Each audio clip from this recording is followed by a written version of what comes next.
So, good morning, everyone. It is Rollie, and I'm coming to you with Chatting with Wisdom today instead of Wednesday this week. And so, I'm super excited to be talking about beyond infertility, healing from unintended childlessness. And I think that this is such an important topic for us to be able to have. So, I'm really thankful that Dr. Natascha Hebell-Fernando is here to be able to share. So she has a background in scientific research, business development, and technology commercialization. She is a health professional in the fields of integrative and traditional Chinese medicine, and her passion is to help women struggling with infertility and unintended childlessness to find a sense of purpose for their life post-infertility. So welcome. How are Thank you? you so good. Thank you so much for having me. Thank you. So this is great because, and I was just saying just before we came on live, is that this is such an important topic because there are so many components around infertility that people may or may not even think about. And so can you tell me a little bit about your, like, what are some of the things that you do with some of your clients? What are, like, how do they come to you? Like, what do you think is the most important thing for them to know in terms of this particular? Yes, it's really there's so many different components to it, just like you said. And my main focus is to help women realize that there is something beyond, when you're not able to get pregnant, and once you make the decision that maybe you do not move forward with fertility treatments, or you kind of get to this place of trying to accept, but then also reimagine a new future for you. And it can be really, really difficult because not just for women that are in a relationship and feel like the natural extension would be to create this kind of family. I put quotation marks because family, so often we understand it's, husband, wife, and children, but also just really for the expectations that we have as women, that, it kind of comes so natural to have children, or to having this legacy, this thing that all of us, when we are born, it's like, how do we kind of continue our life, right? It's kind of leave the DNA in the world with children. And if that doesn't happen, it can be for so many people a very traumatic event, an event that evokes a feeling of grief and sadness, even a biz and kind of worry about the future. And so what I have seen a lot, and this has been myself, it's based on my own experience and how I worked through it, and how I actually didn't acknowledge it for a very, very long time. And I love to change the perspective of women and look at their life in totally under a new light, and be able to kind of move beyond that feeling of loss and kind of incompleteness, almost, and unworthiness, to look at themselves as something so much more than what they initially expected to be, right? A mother, and a biological mother, and looking beyond that, who we are as, a person, like really a soul in this world, and how can we make a difference in ways that are kind of unexpected and not the way we thought things would be. And that is so true. And one of the things that, just with some of the things that you had talked about, was that coming to that realization of having to go through the different processes. But like, as you're going through the different processes, that a lot of times when people are dealing with that infertility and especially if they do IVF treatments, there's like lots of patterns of expectations, right? So it's like, oh, it took, or oh, it didn't take. And then each and every time, and because you also referred to that as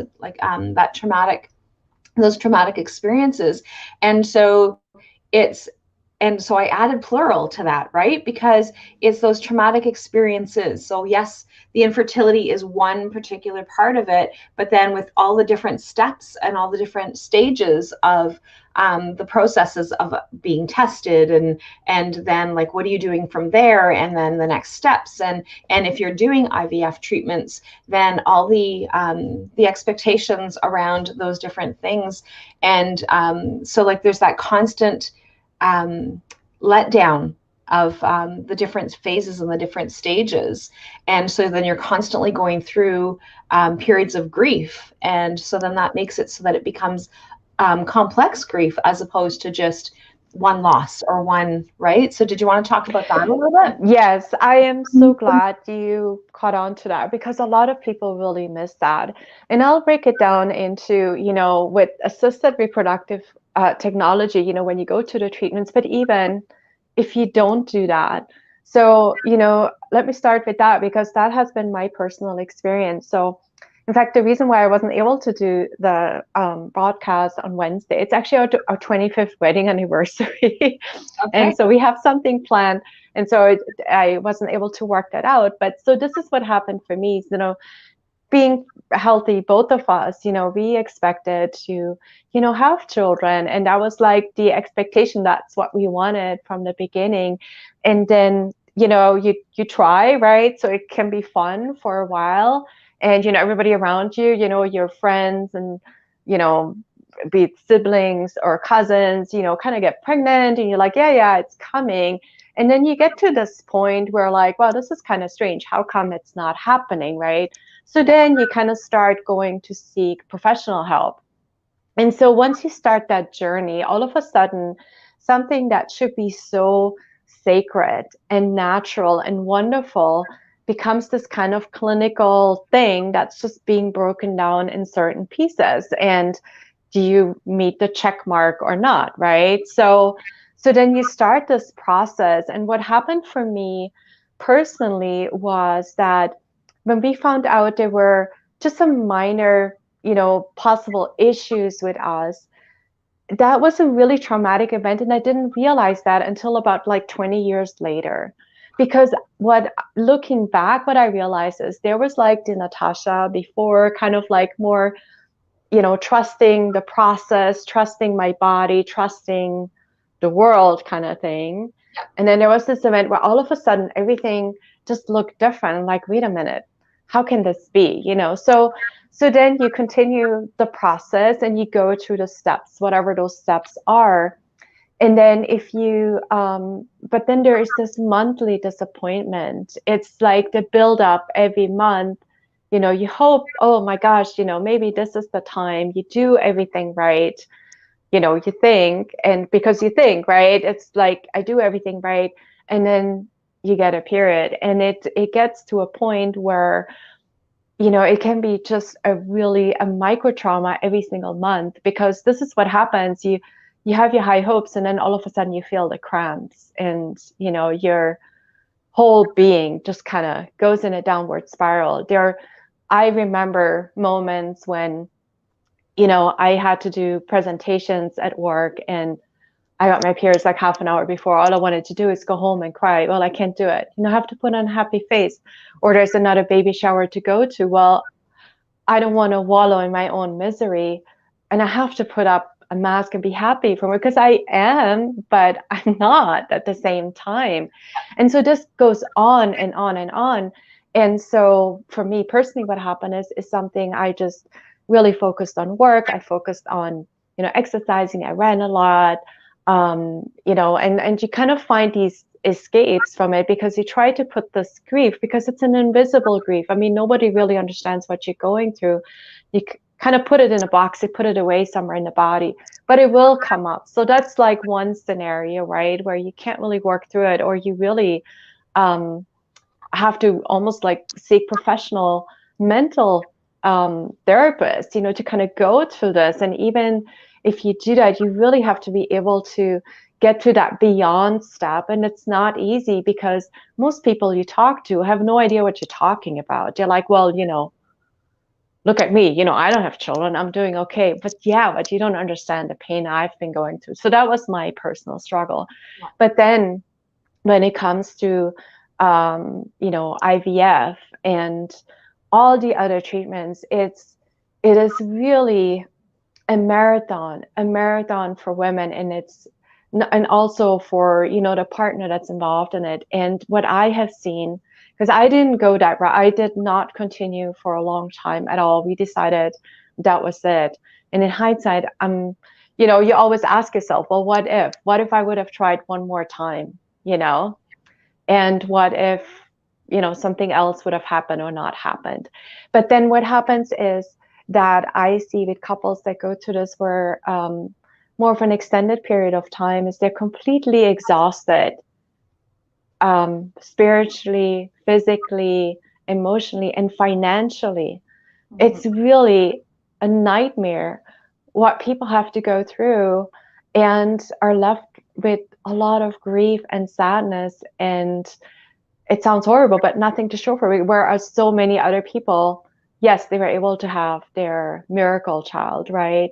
Yeah. So it's just a very, very, very tough situation. There's no soft place to land after all these treatments do not work out. And what makes it a lot more difficult is that society in general, and also all the people around them that have not gone through the same journey, just don't have that emotional depth of understanding on what to say or what not to say, where really you can't really say anything. All you can do is support and be there, as a shoulder to cry on, but that's about it, because there's really nothing else you can do. And you have to dig really deep as a couple, as a woman, as a man, to find that inner being, that inner compass that tells you how to go beyond that kind of feeling of loss. Yeah. And one of the things that you said is that repeated, right? So like that repeated grief of like, oh my gosh, it didn't happen again.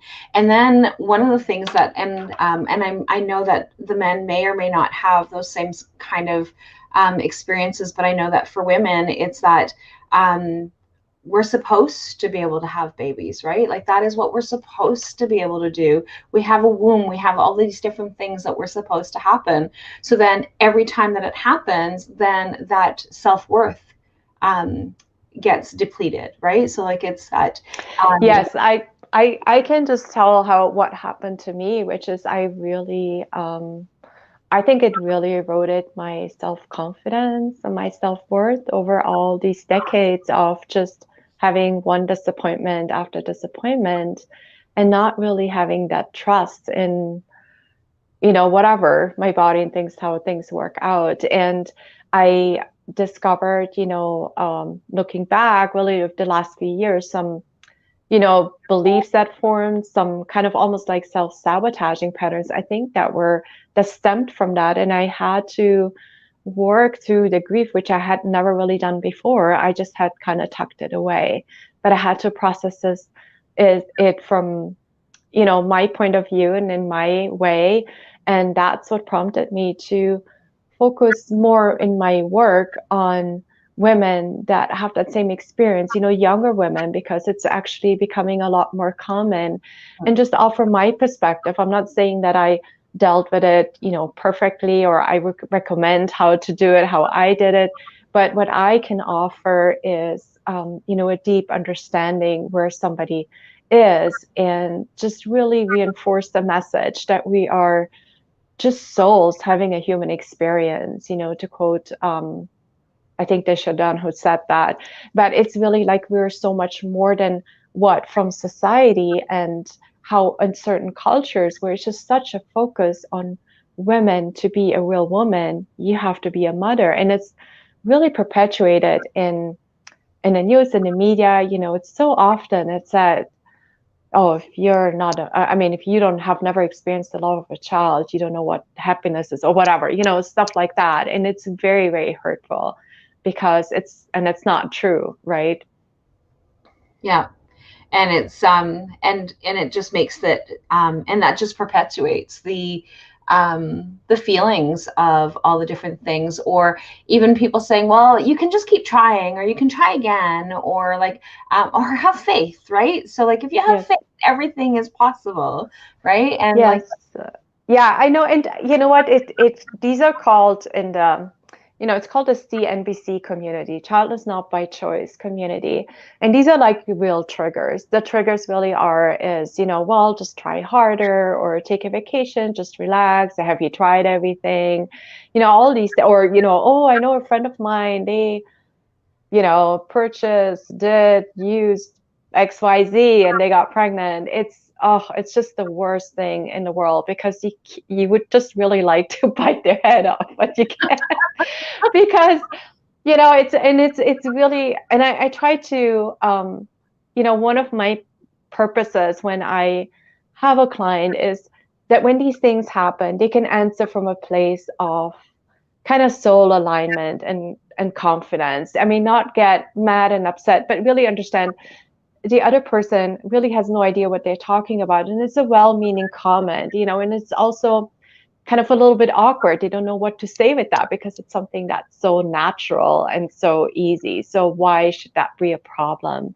And so it teaches us as a childless woman or man to be very compassionate towards and understanding towards others and towards ourselves as well. So I think it's an opportunity to grow spiritually. Not that we ever wanted to be part of that club, but it is really an opportunity to rise above who we are as a person right now and just go beyond that, feeling like upset or angry or really keep on isolating ourselves because it's so difficult to deal with social situations.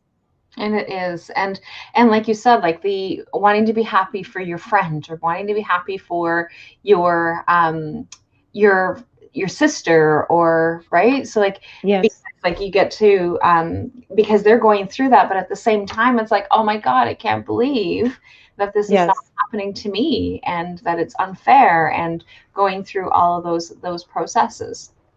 Yeah, and in fact, there's a lot of feelings of guilt also because, but I've seen, with my clients, also with myself, is that we tend to really isolate ourselves and avoid situations when there are little children and, or baby showers and things like that. But looking back now, I wish I would have had more a relationship with my little nieces and nephews. At the time, it was just super painful. Like I had to like really try hard not to burst out in tears every time they would visit or I would play it with them. It would just be so, so difficult. But now looking back, I wish I would just have more of a relationship with them now that they're grown up. But my advice for somebody who goes to that is to really open up to the parents if you are close with them enough. Just find a quiet moment where you're just one on one. You can talk to them and see how difficult it is. But really, maybe get together when it's just you and not in a group setting, so to speak, of just to be able to work through that group, because I think it's just so healing to get the presence of a little person in your life and being able to acknowledge it is painful, but to work through it. I think it will become such a gift over time. Yeah, it is. And one of the things that that I really like is that you have a community that you have created Yes. for women. Is it just women, or? Yes, I have a Facebook group which is just for women, and it is for women that just know what I mean when I say that dagger in your heart when you see, children sometimes, and it can be either because you have gone through infertility or maybe you have never even found, the right partner who to start a family with, and now you wish you would have a child and it just never happened, or it could be somebody who goes through infertility or is maybe looking at surrogacy but is not sure, and it just kind of knows the whole emotional roller coaster that's associated with it. But I also have some members that are mothers, but have what's called secondary infertility, which is also very difficult, where you already have a child but then you don't have another one, and it's very difficult to go through that as well, also because some women who never had children kind of resent that. It's just, it just so happened. I mean, that's just the human emotions that come up. Yeah. And so it's kind of like a group that's a little bit varied, but I think the main focus is for women that really want to find a kind of um, a sacred healing space where I just try to create content for my members where we just can kind of change our perspectives. And I often share my own personal stories and how I overcame it, and, kind of like my method, what I kind of feel is helpful to get to that next step. And And yeah, I love my community. It's a very gentle space for women. Nice. So I just shared the link in the comments because I know that you're on your phone, so I don't know that you can actually see that through your Now I'm on my phone, so I can see that. And Yeah. so I actually shared the link with them so that everybody has access to that as well. Because I think that that's really important because we feel that isolation and we feel alone with the process. So anyone who's actually had one miscarriage, for example, would be able to completely understand even if they were able to continue to have children afterwards, but that loss and that grief. And so it's certainly not the same situation, certainly not the same experience if they've actually been able to go on and have children afterwards, but it's that loss. So even Exactly. able to have that, because miscarriages are common, and Yes. so there are a lot more women that potentially have had miscarriages, but being able to understand where some of the women are coming from in that period of grief, right? So, Yes, because often miscarriages, I mean, they happen very early. Maybe you haven't even had a pregnancy test, but you really know it was a miscarriage. And yeah, it's very difficult because you feel like, it's like an opportunity loss or yeah, yeah, it's just a really grief attached, but nobody will come by and give you like a casserole or tell you take your time to go through this. No, it's we all know with grief, life goes on even though you feel like everything should stop in this very second. And yeah, it's just difficult to, I think, find people that have gone through the same trials and just kind of as long as you're heard, I think you can already start healing, right? At the yeah, moment somebody doesn't offer advice or fixes, but just says, I hear I know you. how this feels and I hear you and I see you.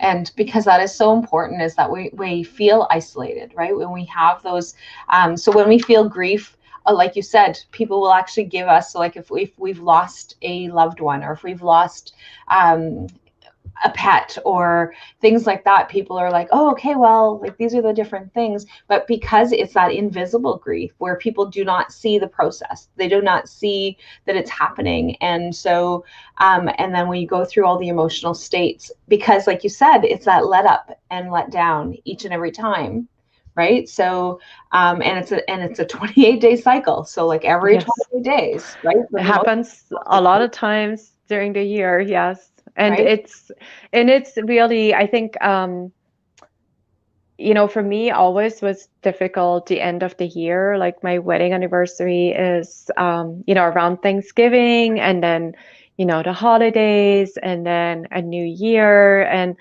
it just, there comes like this finality that you kind of reach over, yeah, that many years. And then, you reach your mid 40s and, depending on when you start menopause, this can kind of carry on until your early 50s. And then really you have, and that's what happened to me a few years ago. I really got this moment. I'm like, I guess this is like really it, because every month there's still this glimmer of hope. I mean, you hear about you could still get pregnant at 48. It's possible, right? I mean, if everything else is still regular. But yeah, and that, I think that these are like the different stages for women that have never had children. It's not so much the time when they are in their, let's say, for example, a woman that maybe had surgery or chemotherapy and can no longer get pregnant even in her 20s. She will see in her 20s and her 30s her friends, or people of women of that people of that same age, having children, be it men or women. And in the 40s becomes a little bit less. There's still several that will do IVF and things like that. And then you get to your 50s or late 40s. What happens is now some of them start having grandchildren, and so like this whole thing kind of starts over. And then as women reach their 70s and 80s, you can be really afraid of your future. I mean, who's going to take care of you? And I mean, it's not a given that biological children or children will take care of you when you get older, that they're still living, that they're healthy. I mean, there's lots of things, but in your mind, you might imagine, oh, yeah, if I would have had children, they would be here or there for now, they would be visiting me. So there's just a lot going on. It's really a lifelong thing. It's not just like, oh, I didn't get pregnant in my 30s and that's it. No, it just really goes on and on. Yeah. And one of the Yeah. things that you had talked about is like, so your anniversary is this week. So happy anniversary. But Thank you. one of the things that not all the women have actually been able to be able to have is that length of time of being able to stay in a relationship, because sometimes this deteriorates the relationship. Yes, it does. That a little? I can tell you we had some struggles, and if I look back, it was probably related. Not probably, I'm pretty sure it was because we just kind of grew apart for a while Yeah. because we both couldn't deal with it. It was just kind of, we deal with it in different ways. Every person does, and I think men and women deal with it differently. And I think it just created really a rift between us that thankfully we were able to overcome. I Yeah. just, as you know, everybody knows who's married, it takes work, it takes commitment, and we were committed to, our initial vows, and so we made it work. But we had a rough patch. Yeah. Yeah. And I think that is something else that's like super important, is again being able to have that community, because sometimes the relationship cannot go beyond the challenges, unfortunately, depending on the relationship, depending on the other person. And so but as a woman, you have to carry that forward, right? You don't have, like, there's not any other options, right? So like, Yeah. unless you do adoption, or unless you're, like you said, unless there's surrogacy, and whether or not that works, and like there's like a lot of other things. Whereas if the man is not the one who's infertile, then that's something that is the grief. Again, it goes back into that complicated grief, right? Yes, and there are endless examples of couples that split, and then what happens is the ex-husband or partner has children with Yeah, another woman, which is absolutely heartbreaking. I it mean, is. that is really, really difficult, you Yeah, know. And it's also difficult, so many people say, well, why don't you adopt? And it's really not that easy, because it's a very complicated process. It's also very expensive. People don't talk about the costs involved in adoption, and not just like happens like that. There's a lot of legal work, a lot of background work. There's a lot of women or families, maybe they don't qualify if you don't have enough support, if you have any health problems. I mean, it gets really, really scrutinized. yeah, And one of the reasons for me, I personally didn't want to move forward because I've heard and seen many stories where there was a baby, but then it was taken back by the yeah, birth mother or something. And I thought if that would happen to me, my heart would just literally break. I would yeah. not be able to handle that situation. So that was just my personal choice for that. Yeah, and like you said, that there's so many facets of it that people don't necessarily think about, right? So Right, right. so I'm thankful that you have a community that people can participate in, and that they can feel like they're not alone, and that they can actually be heard, and they can be seen, and that there's some different suggestions that potentially that they can use to be able to overcome the situations that they're actually going forward. But just that community in itself of, I understand, right? So I Yeah, understand. And so it makes a huge difference, right? So people can empathize, but it's not the same as having someone who understands it from that emotional perspective. correct. Yes, Yeah. yes. So thank you. Is there anything else that you think that would be really important for anybody listening to? Yeah. I have, I don't know if that's okay, but I have a little online product I'll have ready. It's called the Emotional Emergency Kit, Okay. which I will release later this week. which is just something that helps with that whole downward spiral of emotions that we can get. Let's say, it's the holidays and you see the kids, or it's just another year, right, that goes by, and you have these moments when you're like, oh my gosh, I just can't get out of this emotional anxiety and grief. And Yeah. so I created something that will be on my website, the Golden Sanctuary .com, and obviously also in my Facebook group. And it's called the Emotional Emergency Kit. And it's just a little something that I think will be super helpful for everyone who has been in this situation. And even if you're older, you can do fine for months at a time, but then something will just trigger you. And sometimes it can be hard to get out of that, emotional whirlwind.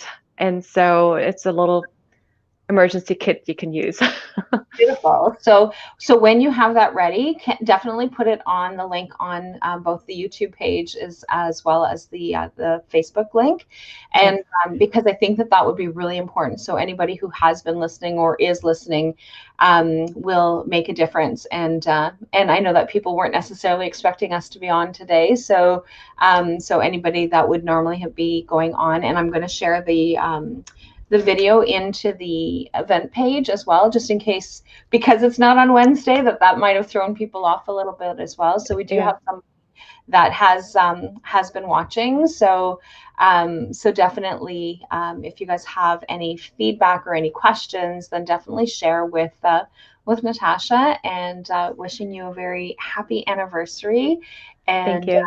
and hope you guys have a really great time of being able to 25 years. That's pretty great. So I know it's a pretty long time. my friend has been married already for 25 years, and they're actually working towards their second 25 years. I think they're 32, I think 30. But anyway, when they got to the 25 years, she's like, okay, well, you've just passed your 25 life sentence, so now we're going to move on to the next. So they have a very good humorous relationship. So she's like, okay, so you've made it to 25 years, your life sentence of 25 years. So now we're going to start on your second life sentence.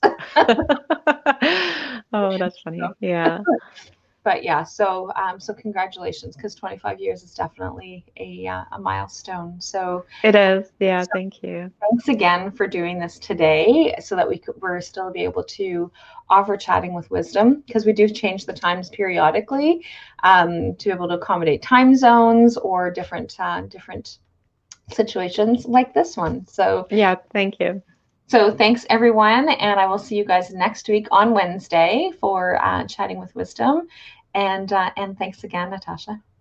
Thanks, and sending love to everyone who's listening.